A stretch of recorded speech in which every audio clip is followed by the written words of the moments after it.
Surf Excel නම් භාගයයි මාසයකට වඩා රිදි සෝදයි. හරිම සුළුයි.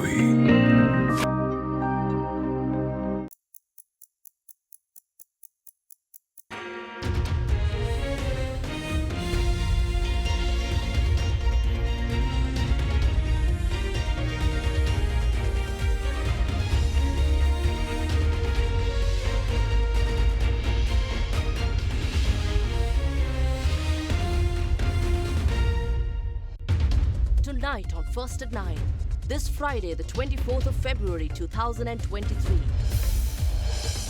Change in plans. No election on March 9, says Election Commission. New date for LG polls to be announced next week. Alternative recovery. Government in two-pronged approach to revive tourism. එකක් තමයි ලක්ෂ 20ට සංචාරකයන් ලබා ගන්න. දෙවනි පියවර තමයි දවසකට ඩොලර් 500ක් හෝ ඊට වැඩි ප්‍රමාණයක් වියදම් කරන සංචාරකයන් ලක්ෂ 25ක් ලබා ගන්න. President claims local and international forces trying to deter Sri Lanka tourism industry. Al Jazeera එකට ගියොත් BBC ඒවා රටවල් ගණන ඒවත් ගණනාවක දාන්නේ ලංකාවට විරුද්ධ. එයාට ඕනේ මේ රටට එන එක නවත්ත ගන්න. Biased. Opposition accuses government of appointing members favourable to them to lead committees. Troubled institutions. Sri Lanka seeks technical and financial assistance from international agencies to restructure the Ceylon Electricity Board. උසස් පෙළට පසු qualify වෙමු ඉහළට යමු ජය අරගමු promotion එකට ඊළඟ දාගත්තොත් ඩිග්‍රිය ගොඩ ජාතික කබලි කළමනාකරණ ආයතනය NIPM වෙතින් රාජ්‍ය වගකීම සහ ලෝපිළිගත් උපාධියක් තරුණ ඔබට Be smart, be qualified, be recognized with NIPM ජාතික වැවිලි සරසවිය. From AdaDerana, this is AdaDerana First at 9 with Indivari Amuata. Live from Studio 24 in Colombo. And a warm welcome. We take you to your top story tonight. The Election Commission has decided not to hold the local government election on the 9th of March as previously planned. The Commission arrived at this decision when it convened earlier today. The members of the Election Commission convened earlier today under the chairmanship of Nimal Punchiheva to discuss matters pertaining to the conduct of the 2023 local government election on the 9th of March as previously planned. The members of the Election Commission convened earlier today under the chairmanship of Nimal Punchiheva to discuss matters pertaining to the conduct of the 2023 local government election on the 9th of March as previously planned. At the meeting, it was decided not to hold the 2023 local government election on the 9th of March due to unavoidable circumstances outside the control of the Commission. Furthermore, the Election Commission agreed to declare a new date for the local government polls on the 3rd of March 2023. Meanwhile, the Commission also decided to request the Speaker of Parliament to assist the Commission by intervening in the process to secure adequate funds for the local government polls from the Treasury. And President Ranil Wickremesinghe highlighted today that a two-pronged strategy is in place for tourists to the country, which also includes attracting 2.5 million tourists who are able to spend $500 or more in the country. However, the head of state emphasized that there are forces both locally and internationally that are trying to stop the country from attracting tourists by constantly portraying the country in a negative light. President Ranil Wickremesinghe presided over a program organized with the participation of businessmen of the tourism industry in Hikkaduwa on the theme Survival and Overcoming Challenges in the Tourism Industry. What we have to do is increase exports. What we have to do is create a surplus by making the export income exceed import expenditure. How can we increase the export revenue? There are short and medium-term plans to do this. One of the short-term plans is the tourism industry. The tourism industry fell because of COVID and the economic crisis. It is easy for it to be revived just like it fell. We will be able to rise promptly. Our strategy has two parts. One of it is to get as many as 2 million tourists to the country, since we have been having close to 2 million tourists arriving in the country. The second phase is to get 2.5 million tourists who spend $500 or more. The first phase is currently underway. I have appointed a committee to report to me on the progress made with the second phase. I've asked them to give me the report in 3 months. The tourism industry completely fell due to the protests from May to July.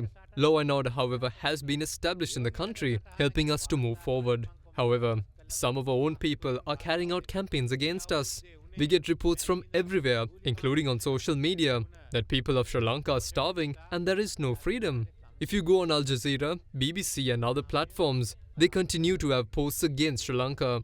They want to stop tourists from coming to Sri Lanka.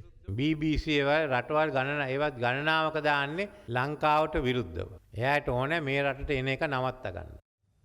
The Ceylon Electricity Board restructuring was discussed. Sri Lankan officials have requested technical and financial assistance from development agencies in order to restructure the Ceylon Electricity Board.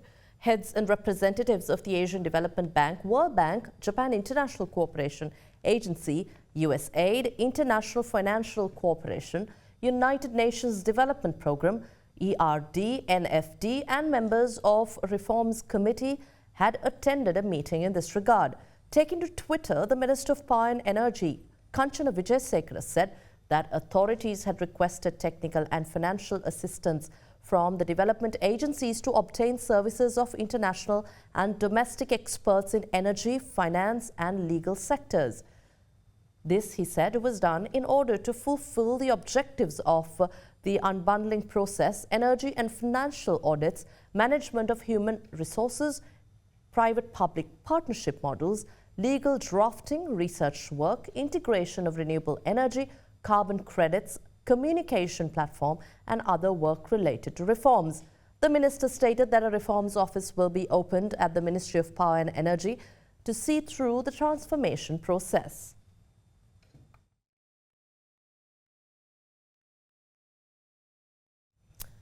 Now, Lasantha Alagyawanna was appointed as the new chairman of the Committee on Public Accounts today. He replaced Samagi Janabalawegya MP Kabir Hashim as the COPA chairman. Lasantha Alagyawanna is the State Minister of Transport and a member of the governing Sri Lanka Podujana Peramuna.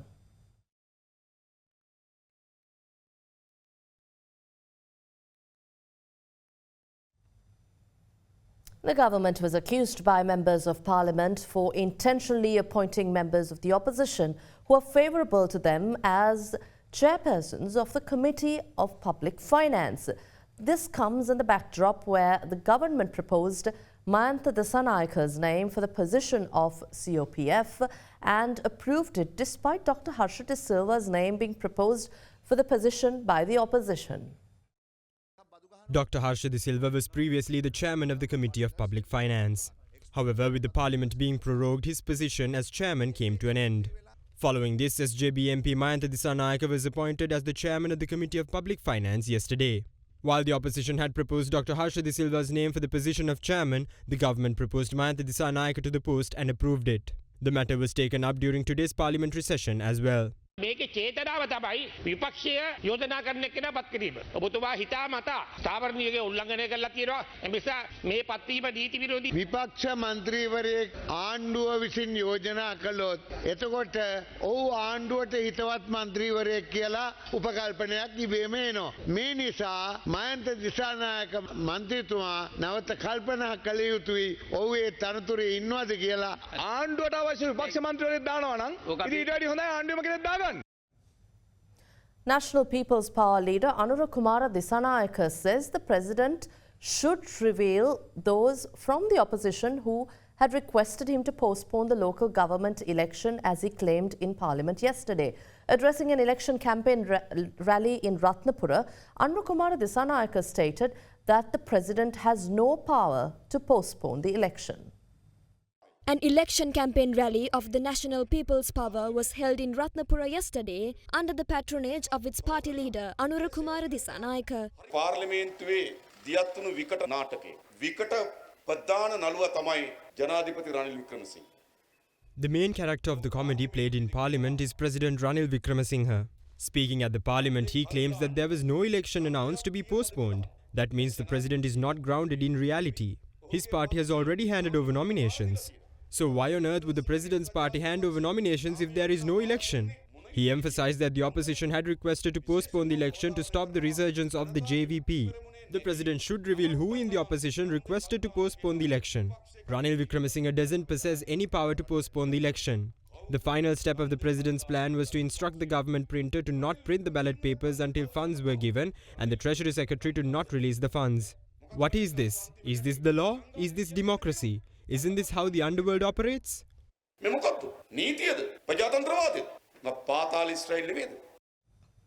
Leader of the Samagi Jana Balavegya, Sajith Premadasa, claims that remarks made by the president on the matter of the local government election is a threat to democracy. Speaking at an election campaign rally in Jaffna, Premadasa stated that all, including the president himself, must abide by the law of the constitution. The Election Commission announced an election and the date for the election. The election is on the 9th of March. Even though everyone in this country is aware of the election, there is one person that claims that the election is not happening. Who is this person? He is the president of the country. I see this as a very perilous statement. This is an authoritarian statement. The president says that the election commission is divided. Is the president a member of the election commission? Does he take part in meetings of the election commission? He claims that he will hold the elections when he wants to do so. I would like to remind the president that it is not the law of the country to hold elections as and when he pleases. The country does not operate by the law of the jungle. The constitution is the only supreme law of this country. All should abide by the constitution, including the president. Not doing so is a violation of the constitution.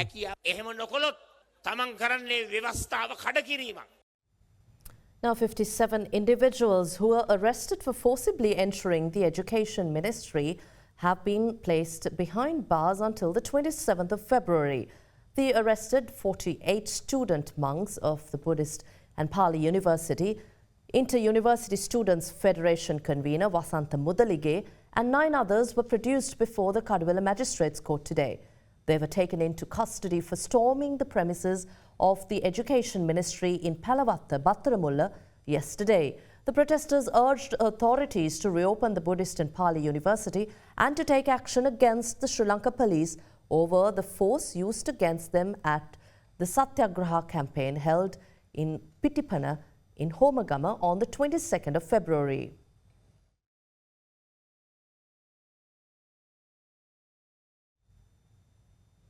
Well, the Human Rights Commission of Sri Lanka has decided to conduct a special probe into the shortage and soaring prices of medicine following a petition lodged in this regard. According to the Commission, notices have been issued to the Ministry of Health for investigations into the matter. The petition had been filed by the Physicians Trade Union Alliance and Medical and Civil Rights, alleging that the prevailing medicine shortage is a violation of human rights.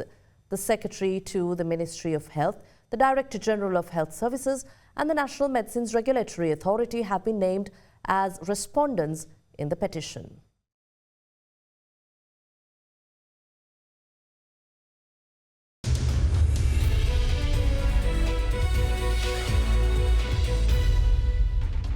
Welcome back. We take you to business news, and at the Colombo Stock Exchange, shares closed higher today, lifted by gains in consumer staples and industrial stocks.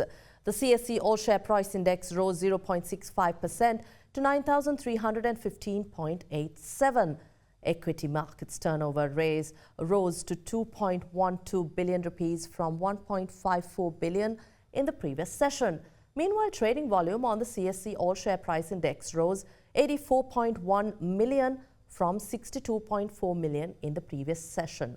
Foreign investors were net sellers in the equity market, offloading shares worth 235.4 million rupees, while domestic investors were net buyers, purchasing stocks worth about 2 billion rupees.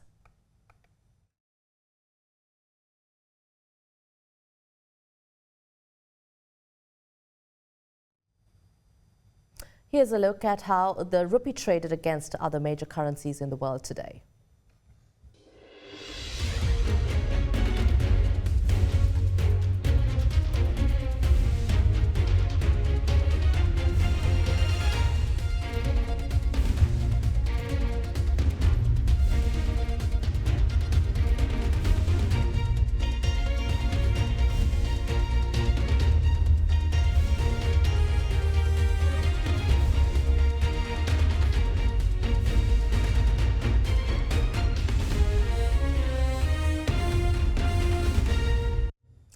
With the President reiterating the need for foreign direct investment in the process of redefining Sri Lanka as an export-oriented economy, a new proposal to institute an economic commission to replace the EDB and the BOI has been suggested. Now, recently, the State Minister of Investment Promotion also highlighted that Sri Lanka plans to reach $2 billion in investments, beating the previous target of $1 billion per year. Commenting to AdaDerana on the matter, the chairman of Board of Investment, Dinesh Veerakkodi, highlighted the need for an initiative bringing all key country promoting agencies together. With an export-oriented economy led by foreign direct investments at the center of the government's economic revival plan, authorities have been strategizing on new modes to attract crucial foreign investments to the country.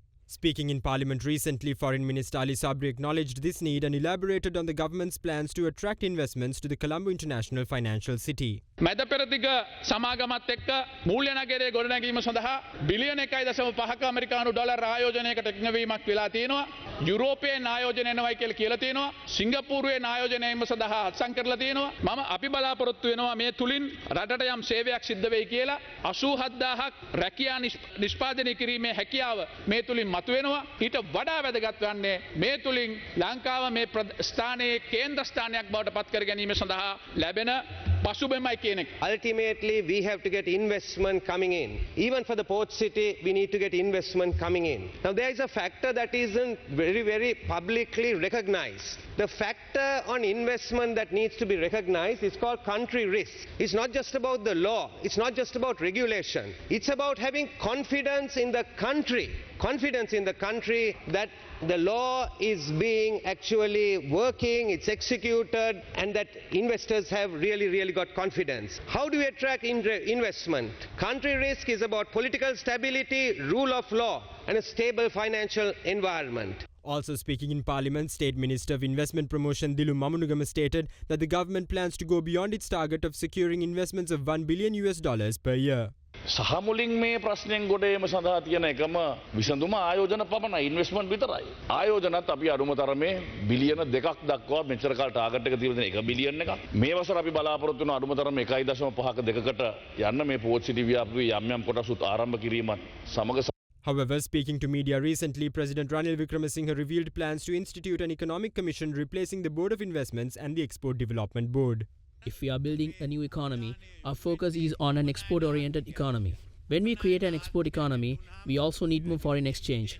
We have to develop many sectors such as tourism, IT, and manufacturing industry. While developing these sectors, if any person, local or foreign, requests to invest, we should have the ability to approve it within 2 or 3 months. Now we are holding discussions to establish one economic commission instead of the Board of Investment and the Export Development Board in order to provide approval from a single establishment. The work related to that has been handed over to State Minister Dilu Mamunugama. We expect that he'll be able to conclude these activities successfully and hand over a report within the next 2 to 3 months. Commenting on the President's statement, Chairman of the Board of Investments Dinesh Veerakkodi stated that an Invest Sri Lanka initiative was needed. We need an initiative to bring all key agencies involved in country promotion to work together to showcase Sri Lanka talent, products and services, quality of life, legal framework, and location advantages, and promote tourism, and also for better use of our limited resources. I believe we need an Invest Sri Lanka initiative. Furthermore, the chairman of the BOI highlighted that Sri Lanka also needs to address universal concerns affecting investment decisions. The top 3 factors influencing investment decisions are political stability, macroeconomic stability, and a country's regulatory and business environment. So we need to focus on effective economic structures, shorter lead times for approvals, stable trade policies, and ease of doing business. Therefore, the BOI value proposition needs to get transformed in order to compete with other destinations. We are looking at targeted initiatives to get from $1 billion in 22 to $2 billion in 23. Specifically, we are looking at a targeted program to get 50 existing BOI companies to reinvest, setting up industry councils for 4 thrust sectors for leads, policy tweaking and promotion, digitalization of key investor services, aggressive promotion of the destination, and key account management. The Central Bank of Sri Lanka revealed that land value in the Colombo district increased substantially in the second half of last year. According to the Central Bank, the land valuation indicator of Colombo district climbed to 205.2 with a year-on-year basis change of 14.8% during the second half of the year. All sub-indicators of the land valuation indicator, including residential, commercial and industrial land valuation indicators, had contributed to the overall increase.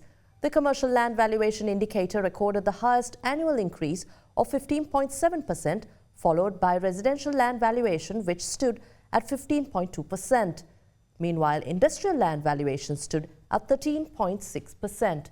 However, a downward trend was observed in the annual increase for the indicator in the second half of last year, driven by the decline in the increase in industrial land value.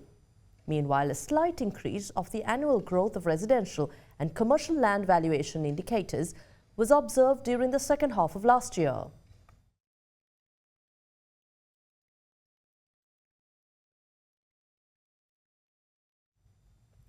Oil prices extended gains for a second session today as the prospect of lower exports from Russia offset rising inventories in the United States. U.S. crude inventories rose to the highest since May 2021 as refineries ran less oil during a strong maintenance season. Brent crude futures rose 61 cents to settle at $82.82 per barrel. The West Texas Intermediate crude futures rose 63 cents to settle at $76.02 a barrel. Yesterday, both benchmarks ended about 2% higher on Russia's plan to cut oil exports from its western ports by up to 25% in March, which exceeded its announced production cuts of 500,000 barrels per day. According to analysts, these reports lifted sentiment on the supply side. For the week, oil prices were slightly lower after the previous week's 4% decline, dragged by concerns about rising rates that could strengthen the dollar, as well as a ninth straight week of U.S. crude stocks build. Minutes from the latest U.S. Federal Reserve meeting indicated that a majority of officials remained hawkish on inflation and tight labor market conditions, signaling further monetary tightening. Oil has also been pressured by a surge in U.S. crude inventories to the highest since May 2021, as refiners ran less oil during a strong maintenance season. According to data issued by the U.S. Energy Information Administration, crude inventories rose by 7.6 million barrels to about 479 million barrels. Wall Street's main indices fell more than 1% today as a surge in consumer spending and inflation in January sparked concerns that the Federal Reserve will stick to its hawkish stance for longer. The Personal Consumption Expenditures Price Index, the Fed's preferred gauge of inflation, shot up 0.6% last month after gaining 0.2% in December.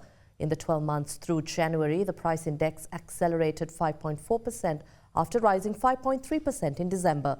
Consumer spending, which accounts for more than two-thirds of U.S. economic activity, jumped 1.8% last month.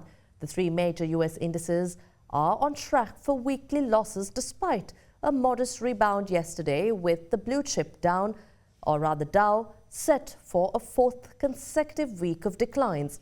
Meanwhile, the Dow Jones Industrial Average was down 1.06% to settle at 32,803.62. The S&P 500 was down 1.21% to end at 3,963.73, while the Nasdaq Composite was down 1.53%. All the 11 major S&P sectors fell in early trading, with technology leading losses. And that's all from us tonight. Thanks for watching. I'm Derana English.